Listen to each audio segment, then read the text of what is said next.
आज हम पढ़ेंगे कक्षा 8 भूगोल अध्याय 2 भूमि, मृदा, जल, प्राकृतिक वनस्पति और वन्यजीव संसाधन। दोस्तों, इस वीडियो की शुरुआत हम दो बच्चों की कहानी से करेंगे, एक अफ्रीका से और एक न्यूजीलैंड से। सबसे पहला है मम्मा। मम्मा एक बच्ची जो तंजानिया अफ्रीका के एक छोटे से गांव में रहती है। हर सुबह वह बहुत जल्दी उठती है और मीलों दूर जाकर पानी लाती है। फिर घर लौटकर माँ का हाथ बटाती है और बकरियों की देखभाल करती है। पूरा साल गुजारने के लिए खाना तक पूरा नहीं कर पाते हैं। दूसरा कहानी है हमारा पीटर, जो कि न्यूजीलैंड के एक भेड़ पालन क्षेत्र में रहता है। का परिवार ऊन के कारखानों का मालिक है।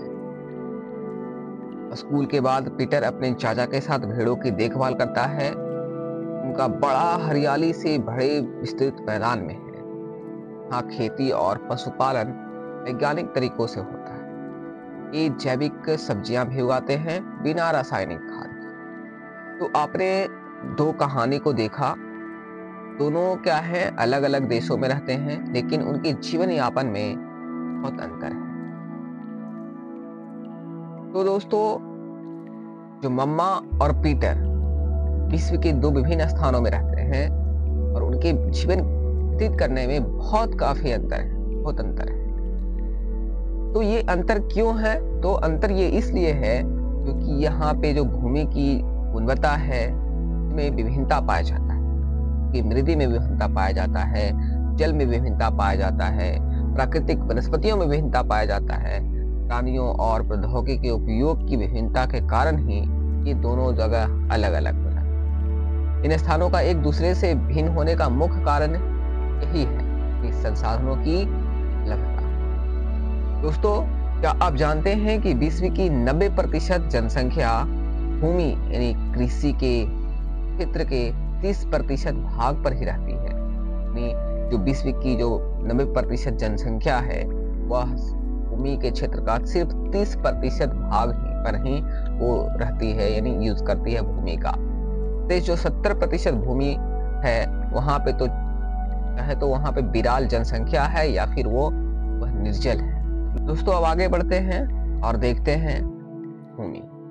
तो सभी महत्वपूर्ण प्राकृतिक संसाधनों में भूमि भी शामिल है। यानी जो भूमि है एक प्राकृतिक संसाधन है। भूपृष्ठ के कुल क्षेत्रफल का लगभग 30% भाग भूमि है। कितने प्रतिशत है? वो 30% जो भूभाग है वो भूमि है पूरे भूपृष्ठ के। दोस्तों, क्या है जो भूमि है हमारा 30%, इसमें काफी चीजें हैं।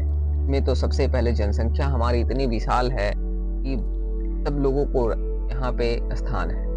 हमारा जो भूमि है उबड़ खाबड़ है, पर्वत है, पहाड़ है, जल है, वन है, मरुस्थल है, बहुत सारी चीजें हैं। तो आगे है कि स्वामित्व के आधार पर भूमि को निजी भूमि और सामुदायिक भूमि में बांटा जा सकता है। यानी भूमि को दो प्रकार है यहाँ पे। पहला है स्वामित्व। स्वामित्व मतलब स्वामी यानी अपना। ठीक है दोस्तों, तो स्वामित्व के आधार पर भूमि को दो भागों में बांटा है। पहला निजी भूमि और दूसरा सामुदायिक भूमि। निजी भूमि मतलब पर्सनल प्रॉपर्टी को हम निजी भूमि कहते हैं, और सामुदायिक भूमि जो सभी समुदाय के लिए हो, सभी लोगों के लिए हो, उसको सामुदायिक भूमि कहा जाता है। जैसे आगे बताया है कि निजी भूमि व्यक्तियों के स्वामित्व में होती है, जबकि सामुदायिक भूमि समुदाय के स्वामित्व में होती है। तो ये है भूमि का डिफिनेशन जो अब बताया गया है कि भूमि, निजी भूमि और स्वामित्व भूमि किसको कहते हैं, समुदाय भूमि किसको कहते हैं। तो निजी भूमि एक प्राइवेट भूमि होती है, उसको आप अपने पर्सनल यूज के लिए रखते हैं। और सामुदायिक भूमि होता है जो पूरे समाज के लिए, गांव के लिए होता है, उसको हम सामुदायिक भूमि कहते हैं। समान रूप से इसका उपयोग समुदाय से संबंधित व्यक्तियों के लिए किया जाता है, जैसे चारा, फलों, नट या औषधीय बूटियों को एकत्रित करना। इस सामुदायिक भूमि को साझा संपत्ति संसाधन भी कहते हैं। मतलब जो सामुदायिक भूमि है उसको हम साझा संपत्ति संसाधन भी कहते हैं। इसका दूसरा नाम आप याद जरूर रखेंगे। तो हम आगे चलते हैं। आगे है कि जनसंख्या और उसकी मांग सदैव बढ़ती रहती है। आप जनसंख्या देख ही रहे हैं, तो जनसंख्या के हिसाब से भूमि की मांग बढ़ती रहती है, लेकिन भूमि की उपलब्धता सीमित है। भूमि तो उतना ही है, पर जनसंख्या की मांग जो है वो बढ़ते रहता है। स्थान के अनुसार भूमि की गुणवत्ता में अंतर होता है।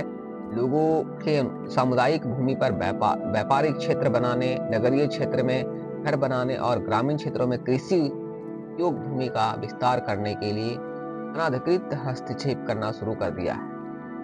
आज भूमि प्रतिरूप में व्यापक परिवर्तन हमारे समाज में सांस्कृतिक परिवर्तनों को दर्शाते हैं। तो दोस्तों, आज का ये बात है कि लोग सामुदायिक जो भूमि है उस पे अपना अपना घर बनाने शुरू कर दिए हैं, है ना। उस पे कृषि करना शुरू कर दिए हैं, बहुत सारी चीजें उस पे काम करना शुरू कर दिए हैं जो समुदाय के लिए है, वो समाज के लिए है, पर वो लोग उसको पर्सनल यूज के लिए लोग यूज कर रहे हैं।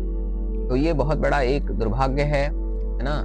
वर्तमान में कृषि और निर्माण संबंधी गतिविधियों के प्रसार के लिए कारक निम्नीकरण, भूस्खलन, मृदा अपरदन, मरुस्थलीकरण पर्यावरण के लिए प्रमुख खतरा है। हमारे भूमि के लिए बहुत सारे खतरा ये है कि यहाँ पे क्या हो रहे हैं, यहाँ पे निम्नीकरण हो रहा है भूमि का, भूस्खलन हो रहा है, मृदा अपरदन है, मरुस्थलीकरण हो जा रहा है। तो ये सब जो पर्यावरण के लिए है बहुत बड़ा एक खतरनाक है, खतरा है। जैसे आप पिक्चर में देख ही सकते हो, ये अलग अलग चीजें हैं, अलग अलग पिक्चर को दिखाया गया है ना। भूमि उपयोग में समय के अनुसार परिवर्तन, किस प्रकार भूमि का उपयोग होता आया है ना। जैसे पहले लोग जो होते थे खेती किसान करते थे, यहाँ पे लोग छोटे छोटे घर होते थे, है ना। फिर जो हमारा दूसरा पिक्चर में कि लोग खेती करने लगे, पर वो जो पहले हम गाय भैंस से करते थे, अब यहाँ ट्रैक्टर हो गया, बड़ी बड़ी यहाँ पे थोड़ी बहुत अच्छी घरें हो गई। अब हो गया कि यहाँ पे लोग उस जगह को सड़कें बना दिया गया, लाइट ये सब लगा दिया गया, है ना। आप देख सकते हो कि कितना डिफरेंट आप पिक्चर में आप समझ सकते हो कि किस प्रकार से भूमि का उपयोग यहाँ पे किया गया है। आप ये देख सकते हो कि यहाँ भी चौथे पिक्चर है, इसमें आप पूरा घना घर देख सकते हैं, गाड़ियां देख सकते हैं। जो जहाँ खेत हुआ करती थी वहाँ अब कुछ और हो रहा है। तो इस प्रकार से भूमि का समय के अनुसार परिवर्तन हो रहा है। बहुत ही अच्छा पिक्चर है, आप इसको देखकर बहुत अच्छे से आप समझ सकते हैं कि फर्स्ट पिक्चर में क्या है, सेकंड में क्या है, और थर्ड में और फोर्थ में कितना बड़ा डिफरेंस मिलता है समय के अनुसार। तो दोस्तों, अब चलते हैं आगे। अब है भूमि संसाधन का संरक्षण, यानी बढ़ती जनसंख्या तथा इसकी बढ़ती मांग के कारण वन भूमि और कृषि जो भूमि पर बड़े पैमाने पर विनाश हुआ है। देखिए, आप पिक्चर में भी देख सकते हैं कि पहले कैसे थे और अब इसका क्या हो गया। यानी बहुत बड़ी जो भूमि थी उसको, जहाँ पे कृषि होती थी, उसको बहुत बड़े पैमाने पर विनाश हुआ है। इससे इस प्राकृतिक संसाधन के समाप्त होने का डर पैदा हो गया है। इसलिए विनाश की वर्तमान दर को आवश्यक ही रोकना होगा, चाहे, है ना। तो आप रोकेंगे कैसे? तो करेंगे वन रोपण, भूमि उद्धार, रासायनिक कीटनाशकों और उर्वरकों के विनिमय उपयोग तथा अतिचारण पर रोक आदि भूमि संरक्षण के लिए प्रयुक्त कुछ सामान्य तरीके हैं। यानी भूमि संरक्षण करना बहुत जरूरी है, भूमि को बचाना बहुत जरूरी है। भूमि संरक्षण का मतलब है भूमि को बचाना। तो अब बचाएंगे कैसे? तो अधिक से अधिक पेड़ लगाएं, भूमि का उद्धार करें, मतलब खाली करें भूमि को। रासायनिक कीटनाशक जो आप खेतों में डालते हैं उसका कम से कम उपयोग करें, उर्वरकों के विनिमय उपयोग करें ना। अतिचारण पर रोक लगाएं, मतलब जो चारण है, जो चरते हैं उसको पर रोक लगाया जाए, मतलब कम उसको किया जाए। तो इस प्रकार से हम भूमि का संरक्षण कर सकते हैं। अब है अगला टॉपिक दोस्तों, मृदा। मृदा बहुत महत्वपूर्ण टॉपिक है ना।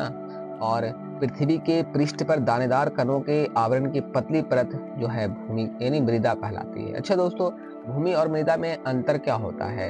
तो भूमि एक बहुत बड़े क्षेत्र को कहा जाता है। भूमि का मतलब जो उपयोग होता है वो हम अनेक चीजों के लिए करते हैं। और जो मृदा होता है, मृदा जो है जो हमारा ऊपरी परत है, जो हमारे ऊपरी परत है ना, उसी को कहा जाता है मृदा। और जो भूमि है वो पूरे जो हमारा स्थल है उसको कहते हैं ना। और मृदा एक ऊपरी परत जो है उसको कहा जाता है। यानी यह भूमि से निकटता से जुड़ी हुई है ना। स्थल रूप मृदा के प्रकार को निर्धारण करते हैं ना। अलग अलग राज्य अलग अलग क्षेत्र के हिसाब से अलग अलग मृदा हो सकती है। ठीक है दोस्तों, है ना। तो मृदा का निर्माण चट्टानों से प्राप्त खनिजों और जैव पदार्थ मतलब भूमि पर पाए जाने वाले खनिजों से होता है। मतलब भूमि का जो निर्माण होता है वो क्या होता है कि जो चट्टानें होती है छोटे छोटे टुकड़ों में बट करके, और जो हवा पानी ये सब से जो होती है, तो इस सभी के टूटने से ही मृदा का निर्माण होती है। मृदा का निर्माण होने में काफी समय लग जाते हैं, हजारों वर्ष लग जाते हैं। ठीक है दोस्तों, तो मृदा हमारे लिए बहुत ही महत्वपूर्ण है। दोस्तों यहाँ पे एक टॉपिक समझ आया, भूस्खलन। तो दोस्तों भूस्खलन क्या होता है, आप बहुत ही अच्छे से समझ सकते हैं भूस्खलन क्या होता है। तो भूस्खलन मतलब आप अगर ऐसे बताएं तो भूस्खलन मतलब मिट्टी का टूटना। अब आगे है मृदा निर्माण को प्रभावित करने वाले कारक कि मृदा को प्रभावित कौन कौन से कारक करते हैं। तो यहाँ आप देख सकते हैं कि जनक, सेल, रंग, गठन, रासायनिक गुणधर्म, खनिज मात्रा, परंगीयता को निर्धारित करती है मृदा। दूसरा में है कि जलवायु, तापमान, वर्षा, क्षय और ह्यूमस निर्माण की दर को प्रभावित करते हैं। और यहाँ पे उच्च गुणवत्ता और ढाल मृदा के संचय को निर्धारित करते हैं। और वनस्पति जात, प्राणी जात और सूक्ष्म जीव ह्यूमस निर्माण की दर को भी प्रभावित करते हैं। तो ये कुछ के है ना मृदा को प्रभावित करने वाले कुछ कुछ कारक हैं जो आप देख सकते हैं, है ना। समय मृदा परिच्छेदिका की मोटाई को भी निश्चित करता है। तो ये जो कुछ है मृदा के प्रभावित करने वाले कारक हैं, मृदा को नुकसान पहुंचाने वाले ये कारक हैं। अब सबसे महत्वपूर्ण टॉपिक है जल। इससे पहले जान लेते हैं कि वर्ष 1975 में मानव उपयोग के लिए जल की खपत 3850 घन किलोमीटर वर्ष थी, ना, जो वर्ष 2000 में बढ़कर 6000 घन किलोमीटर वर्ष से भी अधिक हो गई है। मतलब काफी ज्यादा हम जल का उपयोग कर रहे हैं ना। 1975 में जितना मानव का जल का खपत करता था, है ना, वो 3850 घन किलोमीटर वर्ष था, और अब 6000 घन किलोमीटर वर्ष है। तो काफी ज्यादा हो चुका है। दोस्तों जल एक महत्वपूर्ण नवीकरणीय प्राकृतिक संसाधन है। भूपृष्ठ का 3/4 भाग जल से ढका है ना। इसलिए जल ग्रह कहना उपयुक्त है। पूरी पृथ्वी है वो जल ही है ना। तो हम जिसमें एक भाग में ही सिर्फ हम रहते हैं। 3.5 अरब वर्ष यानी 3.5 वर्ष पहले जीवन आदि महासागरों में ही प्रारंभ हुआ था। जो हमारा जीवन है वो 3.5 अरब वर्ष पहले महासागरों में ही जीवन हमारा प्रारंभ हुआ था। यद्यपि आज भी महासागर पृथ्वी की सतह के 2/3 भाग को ढके हुए हैं। विविध प्रकार के पौधे और जंतुओं की मदद करते हैं, है ना। महासागरों का जल लवणीय है, मतलब महासागर का जो पानी है वो खारा है। आप उसको यूज आप नहीं कर सकते हो, है ना। जो मानवीय उपयोग के लिए प्रयुक्त ही नहीं है, मतलब वो आप मानव जो है उसको उपयोग नहीं कर सकता है, वो बेकार जल है ना। लवण जल केवल, है ना, 2.7% ही है ना। अलवण जल यानी जिसको हम उपयोग में ला सकते हैं वो सिर्फ कितना है, तो 2.7% ही है ना। बाकी जितने भी जल हैं वह सब के सब क्या है, बात जल है ना। इसका लगभग 70% भाग बर्फ की चादरों और हिमालयों के रूप में अंटार्कटिका, ग्रीनलैंड और पर्वतीय प्रदेशों में पाया जाता है।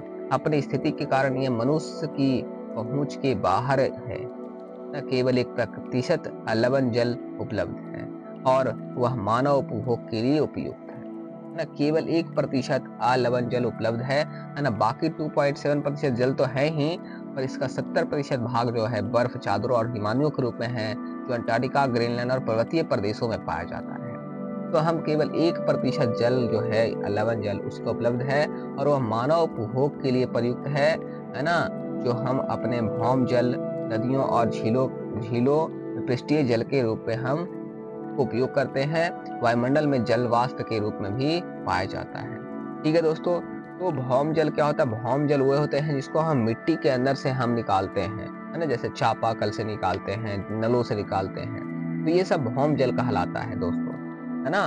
तो बहुत ही कम मात्रा है जल की, लवण जल की, तो इसलिए आप जो पानी है, पानी का उपयोग बहुत ही अच्छे से सरल से आप इसको समझ बूझकर करें, है ना। क्योंकि 1% पानी है जिसका हम उपयोग हम करते हैं। 2.7% पानी है, पर वो बहुत सारी चीज़ों में उपयुक्त है ना, उपयोगी है।